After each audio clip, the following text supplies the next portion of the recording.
Good morning students. आज बहुत अच्छा इंटरेस्टिंग टॉपिक डिस्कस करेंगे। और लास्ट वीडियो में हमें डिस्कस किया था कि different types of sexual reproductions, उसमें से 2 कंप्लीट किया और उसका कंटिन्यूएशन में आज डिस्कस करेंगे। फिर next type of asexual reproduction, in previous classes we completed fission and budding, and another type of asexual reproduction is fragmentation.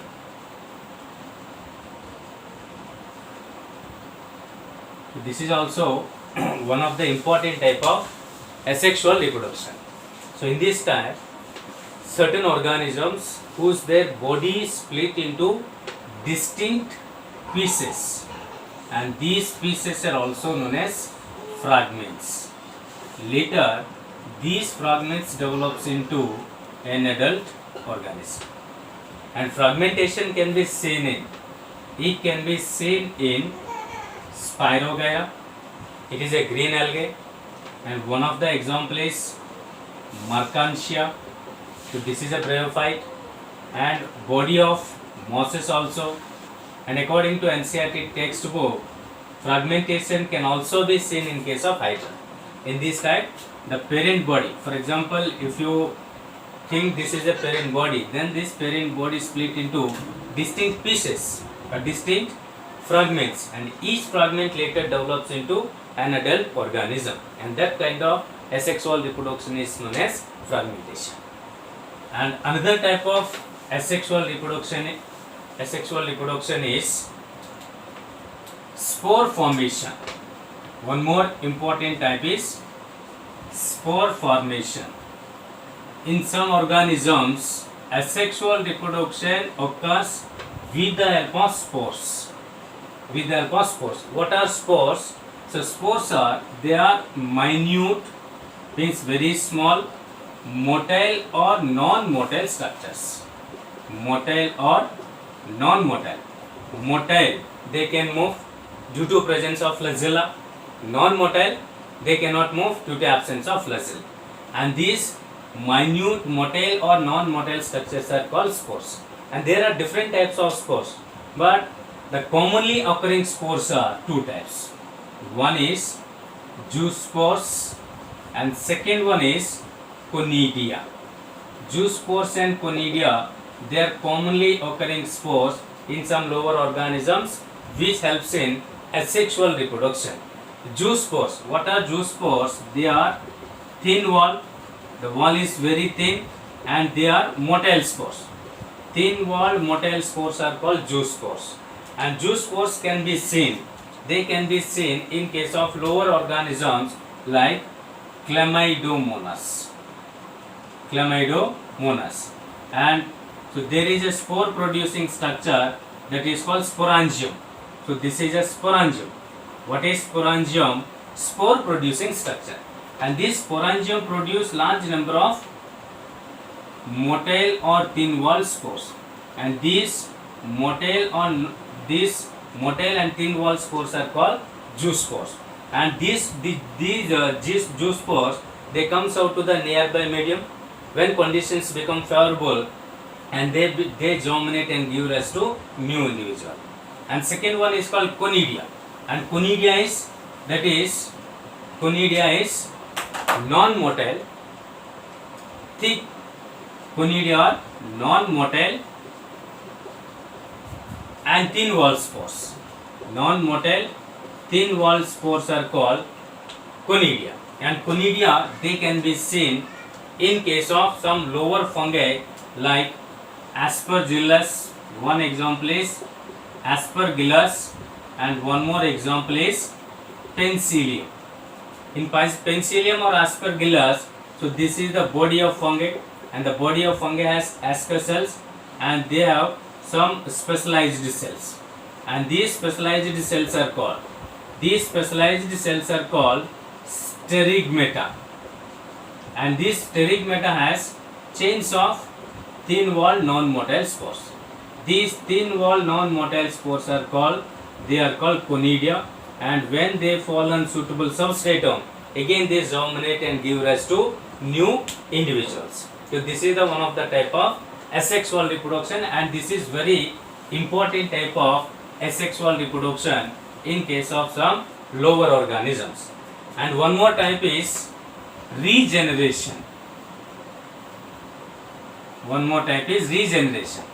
So it is also one of the asexual type of reproduction. In this type, the new offspring comes from an injured part of parent organism or broken part.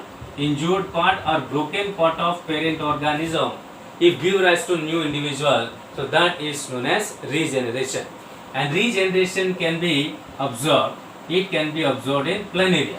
Planaria is the best example for regeneration type. And these are the different types of asexual reproduction.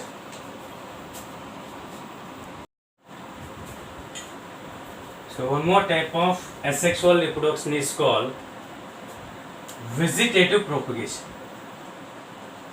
So this is very important type of asexual reproduction. But vegetative propagation usually it can be seen in case of higher planes. And what is vegetative propagation? If the new offsprings comes from the vegetative organs of plant body like root, stem and leaves, such type of process is known as vegetative propagation. And these three are the vegetative organs: root, stem and leaves. These are the vegetative organs of higher plants. If root, stem or leaves give rise to new individuals, and that type of asexual reproduction is known as vegetative propagation. And usually the term asexual reproduction is used for animals. For higher plants, the term vegetative propagation is exactly suitable because the new offspring comes from vegetative organs. And here the units which are involved in vegetative propagation, the units of vegetative propagation are called vegetative propagules. The units are the structures. The units are the structures which involved in vegetative propagation are called vegetative propagules. And this vegetative propagation again, it is of two types: natural vegetative propagation and artificial vegetative propagation. So first we will discuss about natural vegetative propagation. So in natural vegetative propagation, the new offspring comes naturally without human interference or without human support. If without human support, root, stem and leaves, they give rise to new plantlets, then this process is known as natural vegetative propagation. Natural vegetative propagation usually occurs by roots, stems and leaves. Natural vegetative propagation occurs by roots.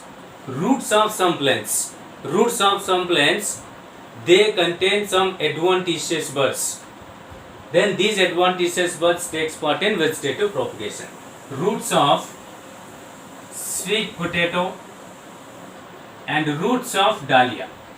Roots of sweet potato and roots of dahlia, they have some adventitious buds. In sweet potato and dahlia, roots store the food material and become swollen. And this swollen root has some buds. These buds are known as adventitious buds.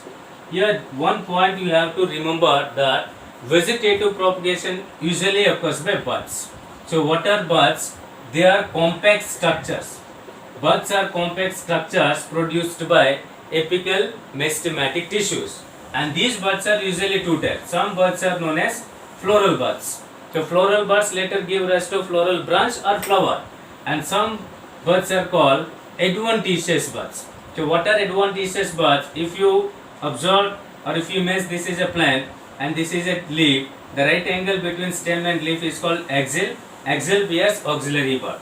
And this is the tip. Tip also contains another bud that is known as apical bud. Other than apex and axil, if buds develops on any part of plant, they are called adventitious buds. And these adventitious buds basically helps in vegetative propagation. And the roots of sweet potato and dahlia, they also contain buds on its root, swollen root. So that's why these buds are called adventitious buds. And these adventitious buds usually take part in vegetative propagation. At the time of maturation, they detaches from the parent body and develops into new individual. So natural vegetative propagation occurs by roots, and this it can be seen or the for best examples sweet potato and dal. And vegetative propagation, and that too natural vegetative propagation also occurs by stems.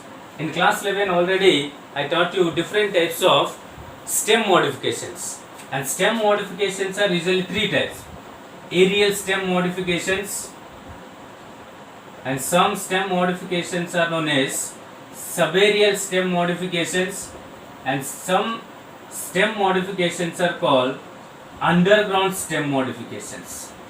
Underground stem modification. And these some stem modifications helps in vegetative propagation. In aerial stem modification, one modification that is known as bulbil. So what is bulbil? In some plants like Dioscorea, agave, and in this case the leaves are in heart shape, and this is the axil. So axil bears auxiliary bud. But this auxiliary bud, actually the auxiliary bud later give rise, it should give flower or floral branch. But in this case, for example, in case of Dioscorea and agave, in such cases, the auxiliary bud store the food material and become fleshy. And this fleshy auxiliary bud also contain some adventitious roots. So at the time of maturation, it detaches from the parent body and develops into new individual. And this fleshy auxiliary bud, which take part in vegetative propagation, is known as bulbil. So this is the aerial stem modification. So in aerial stem modification, one of the structure which take part in vegetative propagation. Just I told you the structure or the units which take part in vegetative propagation, they are known as vegetative propagule. So here bulbil is also one of the vegetative propagule. And next, second one is aerial stem modifications. And all aerial stem modifications are helps in vegetative propagation. And usually aerial stem modifications, they are of four types: runners, and some of them are called stolons, and some of them are called suckers, and some of them are known as offsets. So runners also helps in vegetative propagation, and for that best examples are grasses, and stolons, jasmine, they also helps in vegetative propagation. Suckers, best example is chrysanthemum, and they also helps in vegetative propagation. And offset, for offset the best example is Eichhornia.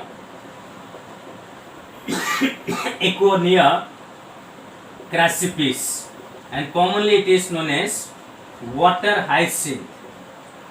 Eichhornia is commonly known as water hyacinth. And water hyacinth, it is the scrous.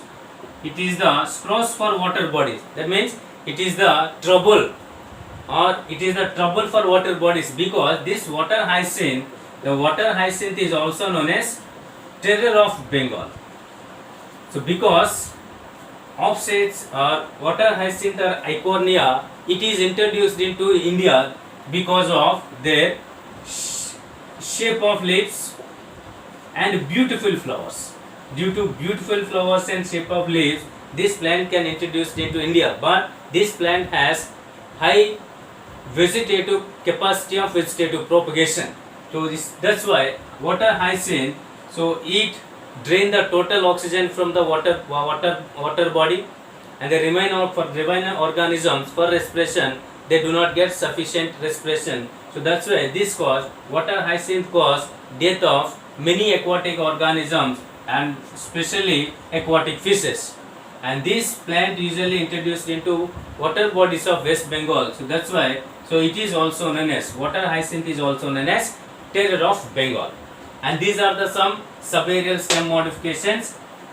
So all subaerial stem modifications are take part in vegetative propagation. So subaerial stem modifications may offset, an example for offset, so that is very important for competitive exams. Then underground stem modifications. Underground stem modifications again, there again four types. Some of them are rhizome, some of them are called corm, and some of them are stem tuber, and some of them are called bulb. And rhizome, best example, ginger, and corn, colocasia, and stem tuber, potato.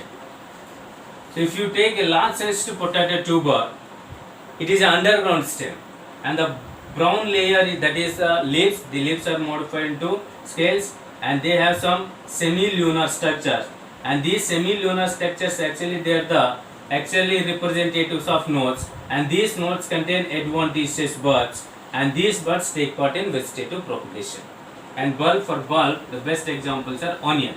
So all these structures like subaerial stem modifications like runners, stolons, suckers, offset, rhizome, corn, stem tuber, bulb. So these are called vegetative propagule.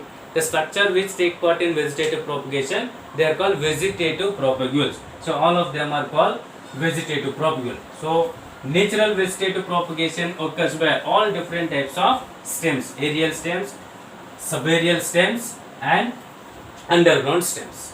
And natural vegetative propagation also occurs by leaves.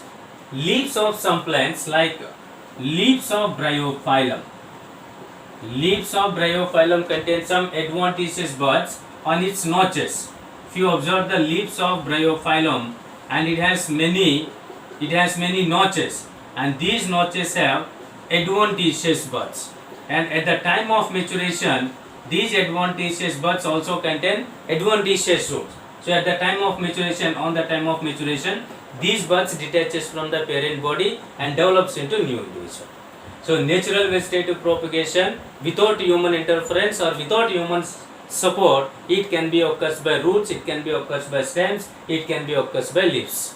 Here in vegetative propagation, the new offspring comes only from one parent. So that's why it is also considered as asexual reproduction.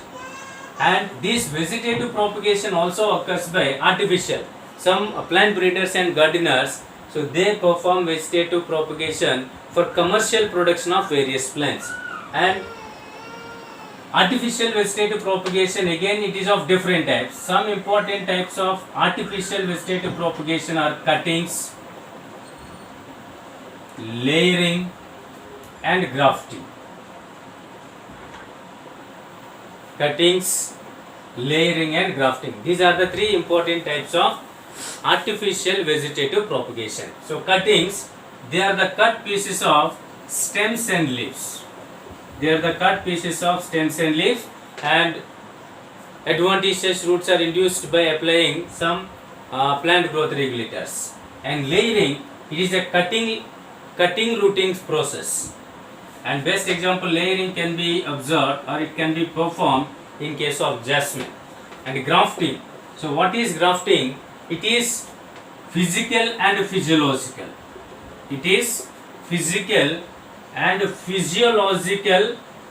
Combination of root system and shoot system of different plants in order to create a desirable plant. So here in this type, the root system of one plant and the shoot system of one plant, they are physically and physiologically combined to create a desirable plant which has characters of both these two plants. And this grafting, the grafting is possible in only eustelic plants, because eustelic plants contain cambium. So without cambium, grafting is not possible. So that's why eustelic plants are usually dicots. So grafting is possible in case of dicots, and it is not possible in case of monocots, because in monocots the arrangement of vascular tissues are atectostele. In atectostelic plants, grafting is not possible because vascular tissues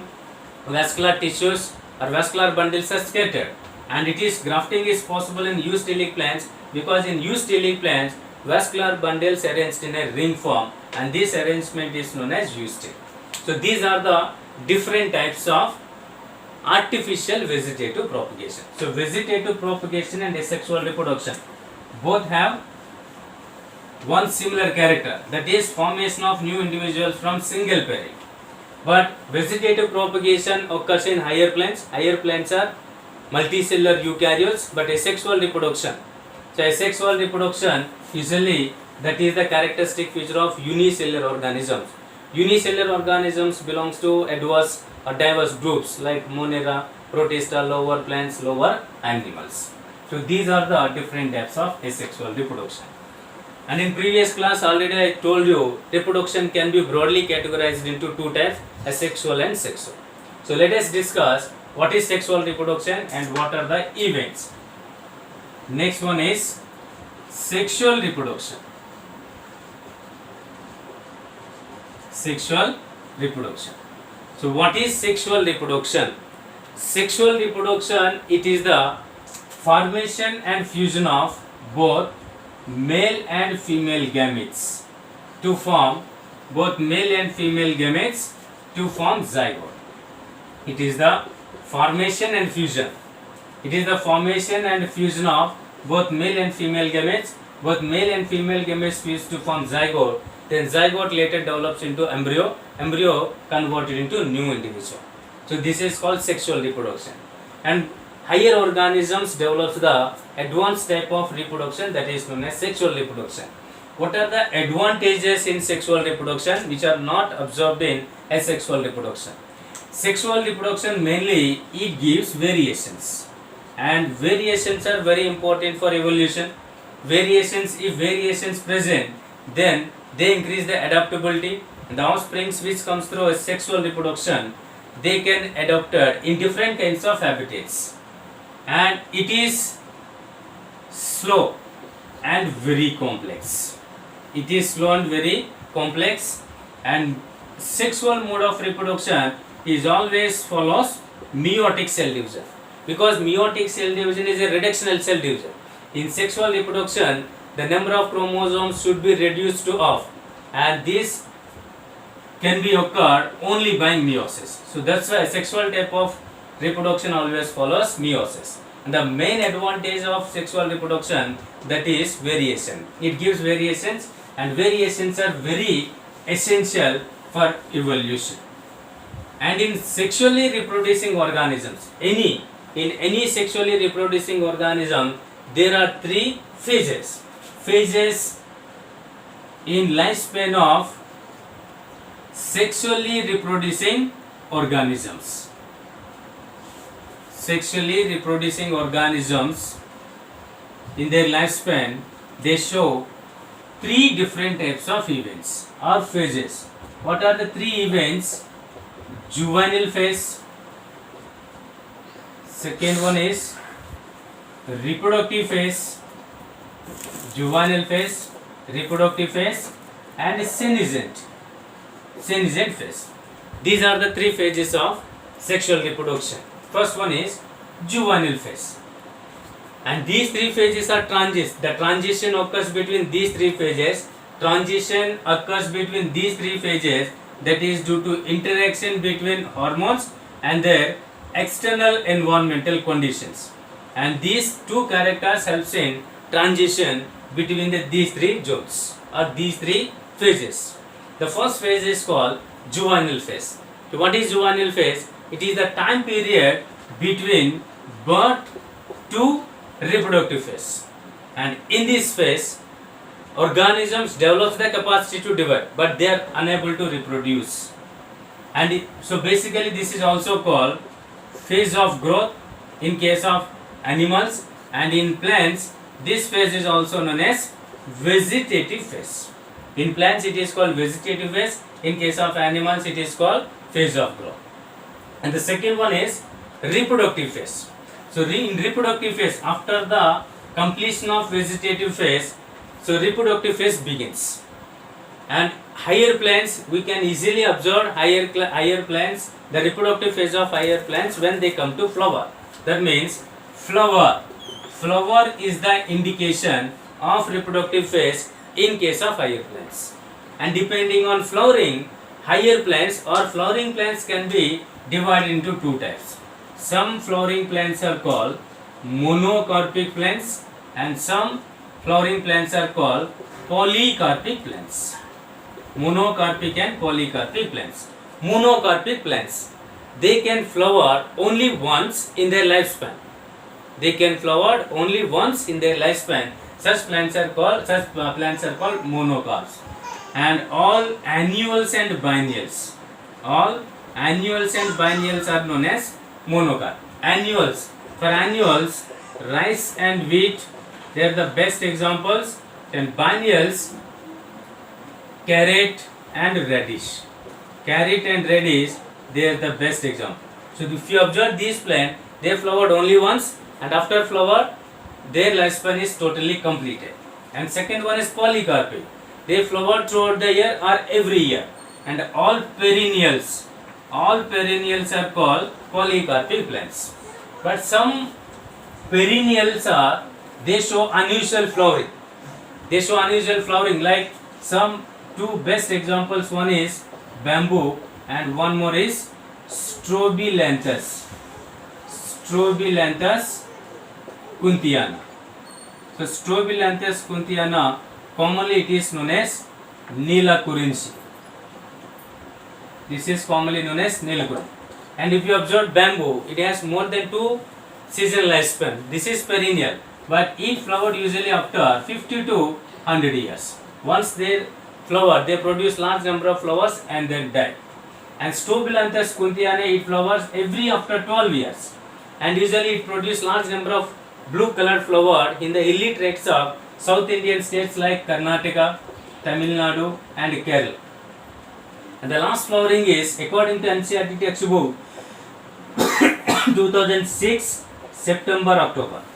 But actually the last flowering is 2018 September to October. So these two plants, bamboo and Strobilanthes, they show some unusual flowering. So these two are very, very important. So according to flowering, they are called, higher plants are monocarpic and polycarpic. The monocarpic only once, polycarpic more than one or throughout the year, every year. And if you observe the placental mammals, in placental mammals, there are two types, primates. Some organisms are primates and some of them are non-primates. In primates and non-primates, there is a cyclical changes during the reproductive phases, and these cyclical phases in primates, that is known as menstrual cycle. That is called menstrual cycle. And in non-primates, that is known as oestrus cycle. Oestrus cycle, like cow, horse, and for primates, the best example is human females. So there is a cyclical changes during the reproductive phase. They are called menstrual cycle and oestrus cycle, and these are the respective examples. And some organisms are continuous breeders. Some organisms are continuous breeders, and some of them are called discontinuous breeders, or they are also called seasonal. So discontinuous are called seasonal breeders, and they are called non-seasonal breeders. So this is the reproductive phase in case of higher plants and higher organisms. And the third phase of